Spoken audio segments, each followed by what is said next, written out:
YouTube side here shortly. Okay, we're live. All right, welcome back to Real Cast Fishing. Your host, Glenn, with the City of Guadalupana Fishing Field Team, COAF Field Team on YouTube. And this round, what have I got for you? Well, we're going to be answering the mail specifically on the particular fly that we fished most recently at the Blue River. It's the Guadalupana, and it's a variant of the original Guadalupana that originated on the Guadalupe River, and it was made, the originator was Lefty Chavez, and it was tied on a size 8 or larger hook, and additionally was meant to be a big fly that was used for fishing or swinging a fly downstream and targeting Guadalupe bass. Okay, but I've since took that design and made some adjustments to it, in particular targeting trout, and it has done well for me over the years. I've tied it typically with a curved shank hook and a typically size 14 and a bead head, but I also have started tying those using these. Let me see if I can switch cameras real quick, using the this baby right here, these 1/80th ounce jig fly hooks. Okay, but for this round, what I plan on doing is showing you how I tie one, the original variant that I tie, which is the one with the bead head, and then the other one, which will be this jig fly hook. Okay, jig fly hooks. Okay, so this is the bead head. It's a size 14 curved shank hook. Let's see, and then a gold bead. This one says it's 7/60. Check real quick. Let me check real quick. 7/64 millimeter, I think it was. And well, we'll go and give that a try here shortly. Bear with me while I have a little cup of coffee. Okay. All right, and then let me check something real quick. Okay. Yeah, we're good. Okay, let's start out with this thing right here. This thing right here. Okay, so we'll start out with some olive tying thread and just build the base just like you typically do with a lot of flies. Okay, so I'll just start building a base. Okay, kind of stop about midway, and I'll cut off this excess right there, and then I'll continue on. I gotta take my glasses off. Okay, and I'll continue on down the shank until I'm about even with the hook point. Okay, and then this point I would take a marabou plume. Okay, right there, marabou plume, marabou plume. Okay, and I like using the whole size like so, and then just kind of stroking the feathers back like so, and getting this pinch right here. And this is the part I'm looking for. Okay, and I'm going to tie it basically about a hook shank and a half, and I will tie it right where that hook point is basically right across or perpendicular from the hook shank. And I'll just get a couple of wraps started on there just to get it secure. Typically I'll pull a little bit towards me just to get it angling to where it'll lie straight, and I'll just snip off the excess. So I'll take all that out. Okay. And the next thing is we will tie in the wire. Okay, and in this case I'm using a ultra wire, real thin wire deal here. Okay, let's just shift over real quick. Okay, so right there, real thin. You can do gold, you can do silver, you can do copper. I typically go with gold, like the original pattern. Okay, and then let's see. Okay, so there is the marabou plume. I'm just checking a few things. Okay, yeah, marabou plume. And then I'll take a piece of this gold wire. What I'll typically do is just snip off about 3-4 inches of it, and I'll tie it in. So I'm going to kind of show you. It'll actually be on this side, on my side, but I will typically start my tie for the wire about at an angle like so. Okay, and what that does is, as I tie forward, grabs that wire and kind of puts it in line so that when I pull back straight and I take the tying thread so it's back at the start of where the plume was tied into the hook shank, the wire is back here ready to go when or to finish off and whatnot. Here, let me move this screen over. Okay, all right, so you get a full view. All right, and believe it or not, we're almost done. It's a very simple tie. Okay, so the next thing is I'll take some pearl, or not pearl, but peacock herald right here. Okay, this one's from Wapsi. All right, and you can tie them. The original pattern tied with 3 heralds. I'll usually, for a smaller deal like this, I'll just go with 2. Okay, and there's some different ways I used to tie in the peacock herald. And when I first was starting out, I was using a dubbing tool and tying on the herald and actually just twisting it on there and then following up with some wire. But then I've since gone a different route now, where take the 2 now, okay, and I'll start at the butt section here. Okay, the butt section. Okay, right there.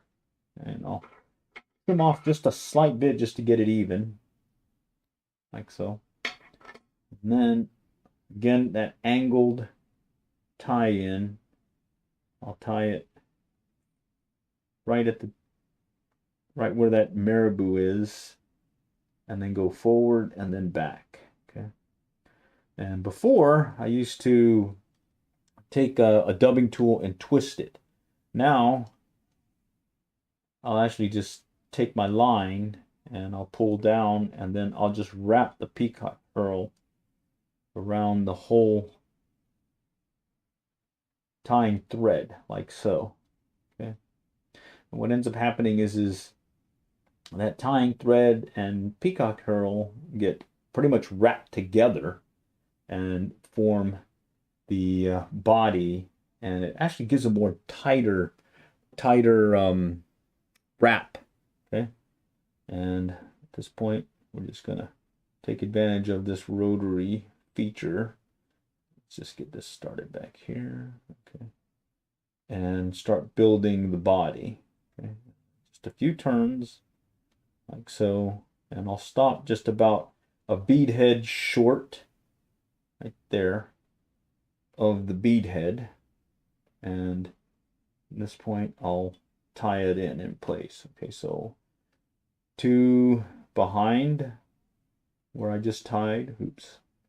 We'll just do 2 of these right here, and then we'll do 2 in front, and then at this point we'll snip it off. Okay, and then we'll kind of build a little base right behind that bead head, some threading. Okay, and look at that. This we're pretty much almost done. We'll put the wire on next, and then after the wire, we'll put on the hackle, grizzly hackle, and it'll be a Palmer wrapped grizzly hackle. Okay, so, or not Palmer, but dry fly. Okay, so I'm getting some indication that some buffering's happening on the stream, but I'm just going to keep going. All right. So at this point, we're going to use this wire, and we're going to wrap the wire onto the peacock herald. And what that'll do is it'll give a nice ribbing to give that segmentation of whatever it's mimicking, which I don't know, maybe a minnow, I don't know. But really it's to reinforce the peacock herald because it will get beat up by some trout and whatnot. Okay, so there's that. Let's go ahead and tie that in.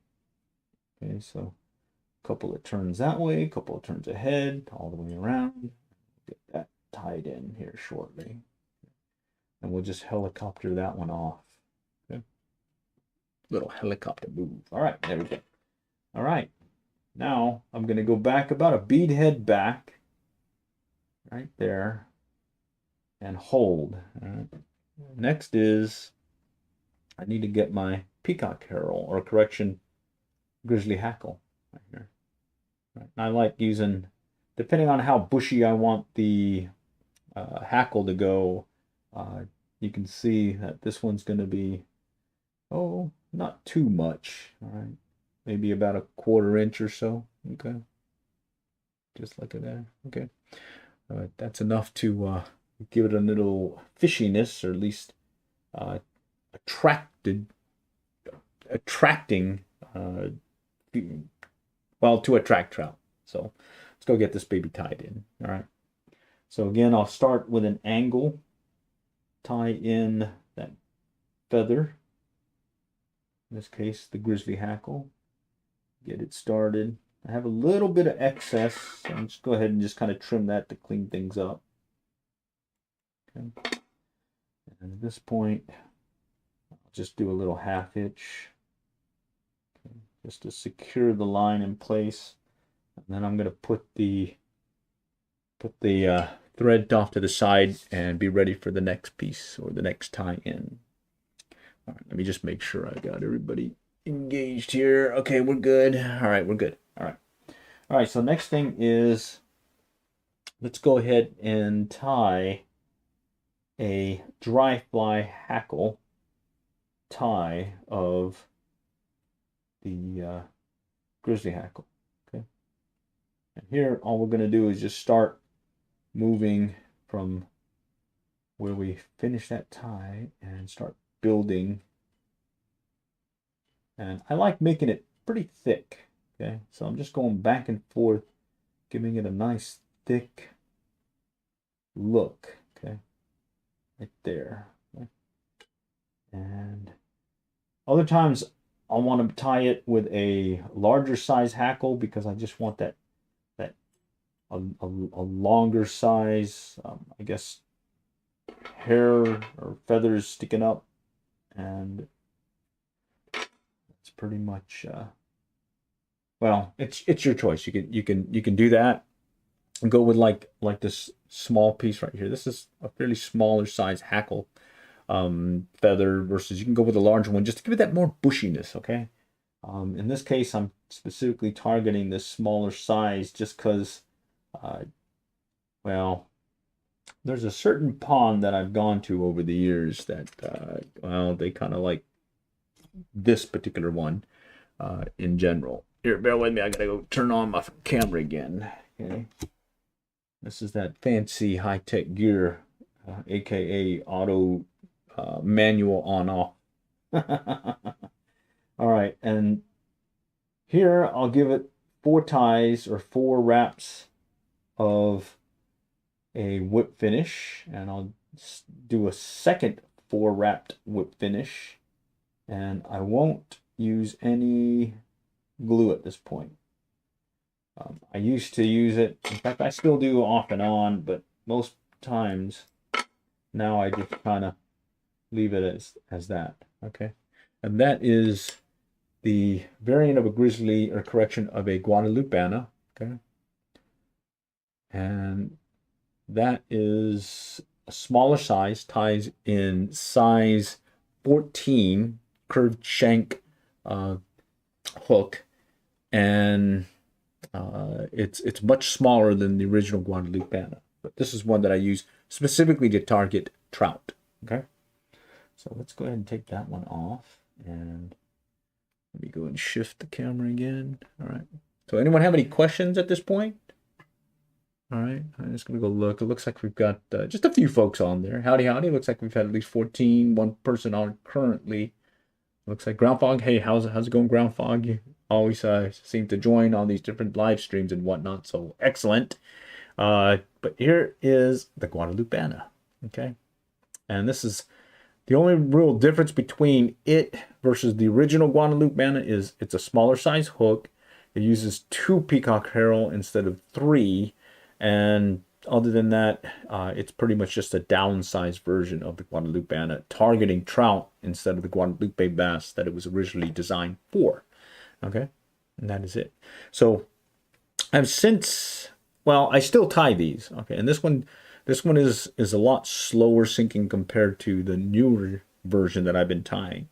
In the newer version, I'm using these jig fly hooks. Okay, 1/80th ounce jig fly hooks.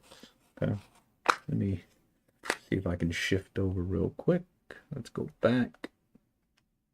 Okay, this is the jig fly hook. Okay, right there. Okay, 1/80th ounce, also in 1/24th ounce. And I find that when I go with one of these, I am able to fish the fly. Well, at least it gets down deeper compared to the original tie with the bead head. Okay, and the original tie or the variant that I tied previously is at size 14 bead head. Right here. Let me go grab it real quick here for those that just joined. Okay, that is the original one that I had tied where it uses a bead head. Bear with me, I got some paint on my hands. I was doing some honeydews and whatnot and did a little DIY remodeling of well, my grandson's bedroom. It looks really nice now. And that's the other reason why I didn't do any fishing this weekend. I was pretty much doing a lot of this hands-on stuff. Yeah. But we're back here now, and this is the Guadalupana. Okay. But we're going to tie now the variant that I use a jig fly hook. Jig fly hook. Okay. Let's get that on there. All right, so basically it's going to be tied the same way, really, other than it's now a jig fly hook. Okay. Oh, bear with me. I need to loosen up on the vise because it's a bigger hook now. Bigger hook meaning this is a size 10, and, or actually, no, this is a size 12, and the other one is a size 14. Okay. All right, and of course, if you have any questions, comments, and whatnot, go ahead and post them in the chat. I got my back turned toward the chat deal, so if I don't catch it, I kind of just look behind me and I'll take a look and see if anyone's pinged me. All right, but this is going to be the second tie, and it's going to be the Guadalupana on a jig fly hook. And so let's just go do it again. Okay, so like I did before, we'll build a thread base. I'll take it about down the shank, and I'll stop about 1/4 or halfway down, and I'll cut the thread, and then I'll continue the remainder of the way. Let me take my glasses off again. I'll go the remainder of the way all the way down to hook bend, and then I'll come back up, and I usually will put my jig fly hook or fly tying hook to where the point of the hook is just barely or just even with the vise. Okay, so what that does is I know if I stop my thread right here, I am going to be directly across from that hook point, and that is where I'm going to be tying in the first piece, which that piece is going to be the marabou plume. Okay, marabou plume. All right, and I tend to pull out a whole plume out of the package, okay, and then I'll stroke it back and get these fibers here, and these are the fibers that I'm aiming for. Okay, I know it's a lot of waste and whatnot, but you could always just save the other pieces and use them to make maybe some crappie jigs or some jigs that you'd use for maybe white bass come the summertime, because in the summertime when the white bass are schooling and whatnot, it's not as important to have a particular, I guess, look on your jig compared to some of the flies that you tie when you are aiming for some of these trout. Okay, so I stroke it back, and I'm going to measure about a hook shank and a half. Okay, so hook shank and a half. Let me give it a little bit more. Okay, right about there, and going to tie it in basically right where that hook point is even with the hook shank. Okay, I'll just get that started, tie that in, and then I'll do a little quick snip. Okay, and then I'll secure it a little bit more in place, go forward, and then I'll come back to where I tied in at that midway point. Okay, and there it is. All right, so there's the first part of the Guadalupana. All right. And again, anyone have any questions, throw them at me. I'm going to check the chat. Nope, I don't see anything. So, mate, let's keep going. All right. Okay. Next thing is the ultra wire, just like we did before. Okay. Let me go ahead and shift again so you guys can see what I'm talking about. This is the ultra wire. All right, real thin. It's all messed up right now. I just got a rubber band on there holding it in place. But basically, I'll take off about 3 inches, snip it, and I'll have that on at the ready to have that ready, like so. And I already have one that I've snipped off, so you don't really know much. There's about maybe 3 inches. Okay, and we're going to tie that in. Okay. So I'm going to tie it in at an angle like so, starting where I had stopped earlier. And you can see it's right there across from that hook point. And then I'm going to move forward, and I'm going to tie it in, so give it a little bit more strength and whatnot to hold this wire in place. Okay, and then I'll end up coming back again right where that marabou plume was tied in, and I'll leave that wire kind of hanging there. Okay, the next part is I'm going to take the peacock herald just like before. Okay, peacock herald, and we're going to use 2 strands instead of 3 like the original Guadalupana. And we'll take 2 of these, and we'll get the, I guess, the root section or thicker end beginning. I don't know what to call it. Anyways, this end right here, we'll get them even. Kind of snip them a little bit just to even them out a little bit more. Okay, and then we're going to tie that in. Again, starting at an angle right at that point, and then we'll go ahead and tie forward and back, and again stopping again right at that midpoint where that hook point, and across from that hook point. So there's the hook point, here's where I've stopped the tie, there's the marabou, and everything is pretty much starting at the same spot right here. Okay, right there. Okay, so there's 2 peacock herald, there's the wire. Okay, and now I'm going to pull off a little bit of line like so, and instead of doing one of those where you take your dubbing tool like so and grab your peacock herald and twist, instead I'm going to grab my thread and I'm going to wrap the peacock herald around my thread, and that is going to be pretty much how I'm going to tie it in. Just kind of twist it on there. Okay, and then at this point we've got it in place. We'll start moving forward in overlapping wraps, building the body. Okay, there. Oops, just came loose. But we're going to stop right here about a bead back from the hooks eye, I guess you'd call it, or from the front. Okay, and we're going to secure that in place and snip the excess peacock herl, right? And then I'll just kind of build a little bit more thread behind the jig head, kind of hold that in place right there. Okay, so all that's ready now is, let's go ahead and tie in the wire. All we're going to do is spiral wrap, even wraps going forward.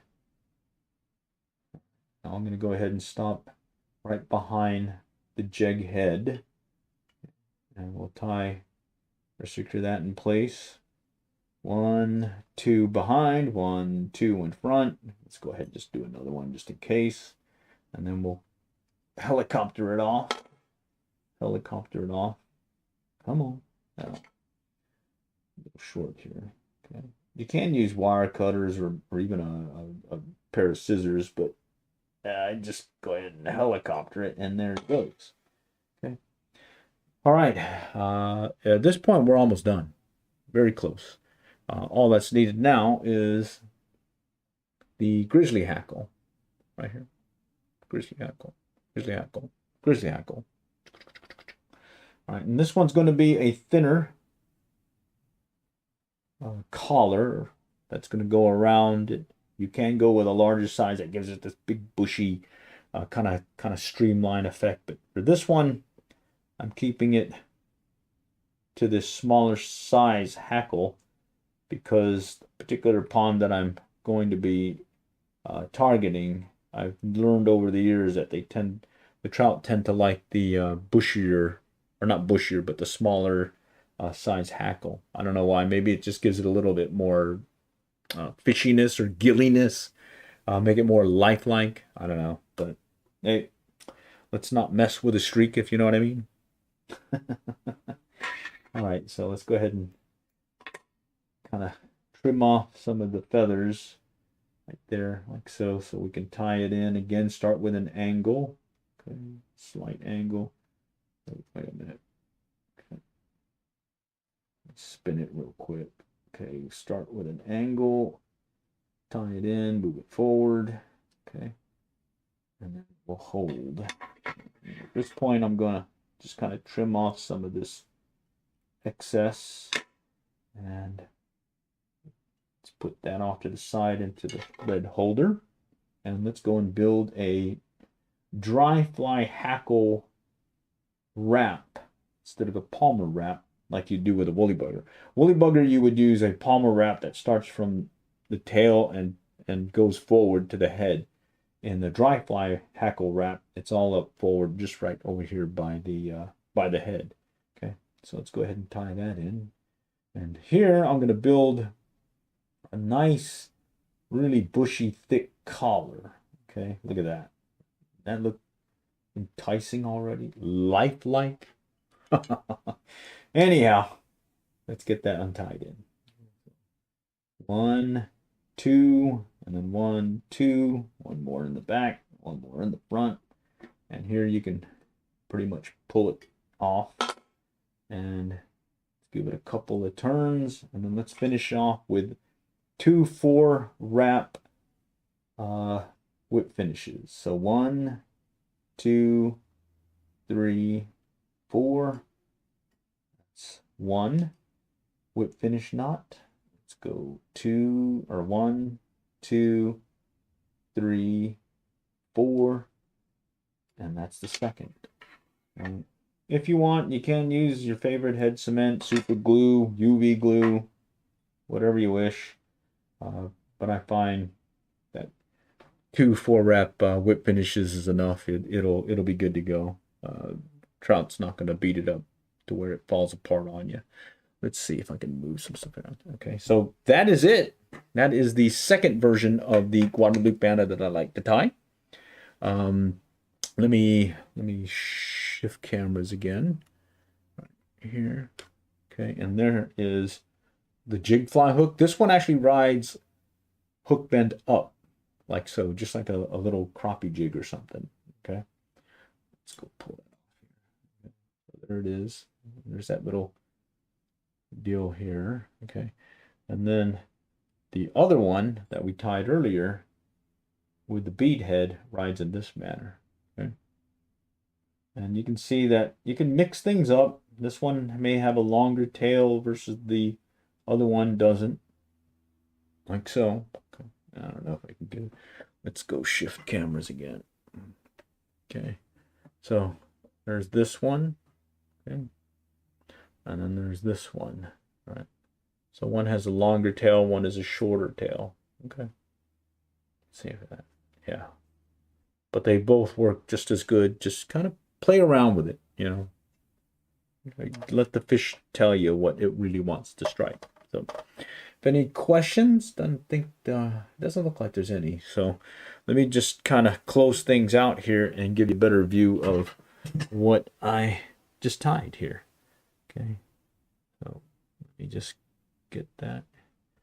Use my fancy schmancy camera gear here and give you a nice little focus view of it. Okay. Okay, so there is the Guadalupana. Okay.